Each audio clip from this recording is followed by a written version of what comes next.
Welcome to Ramitos Media. አፋር በኢትዮጵያ ውስጥ የምትገኝ በተፈጥሮ ሀብትና በባህል የምትታወቅ ሀገር ናት። ይህ ቦታ በኢትዮጵያ ይገኛል።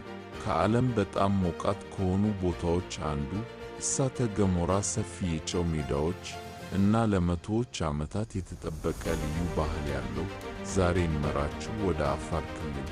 አፋር ክልል በሰሜን ምስራቅ ኢትዮጵያ ይገኛል። ከፍተኛ ሙቀት ደረጃ እና ከሌሎች ክልሎች የተለዩ የመሬት ቅርጾች አሉት። ስለዚህም ብዙዎች አፋርን የምድር ሌላ ፕላኔት ብለው ይጠራዋል። ዳናኪል ዲፕሬሽን ከባህር ደረጃ በታች የሚገኝ አስደናቂ ቦታ ነው። እዚህ ሙቀት አንዳንድ ጊዜ እስከ 50 ይደርሳል።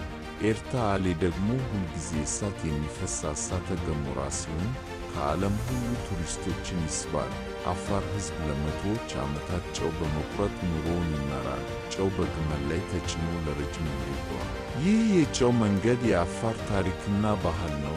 አፋር ሕዝብ በእንስሳ እርባታ የተመሠረተ ኑሮ ይኖራል። ባህላዊ ልብሳቸው፣ ዳንሳቸውና ሙዚቃቸው ማንነታቸውን ይገልጻል። በከባድ ሙቀት ውስጥ እንኳን ባህላቸውን በታላቅ ክብር ይጠብቃሉ። አፋር ከዓለም በጣም ሞቃት ክልሎች አንዱ ነው። ነገር ግን ሕዝቡ ከተፈጥሮ ጋር ተስማምቶ መኖር ተማርቷል። አፋር ክልል ተፈጥሮ፣ ባህልና ትዕግሥት በአንድ ቦታ የተጣመሩበት የኢትዮጵያ ታላቅ ድንቅ ነው። ቪዲዮውን ከወደዳችሁ ላይክ እና ሼር ያድርጉ። እንደዚህ አይነት ቪዲዮ እንዲደርሳችሁ ሰብስክራይብ እና የደወል ምልክቷን ይጫኑ።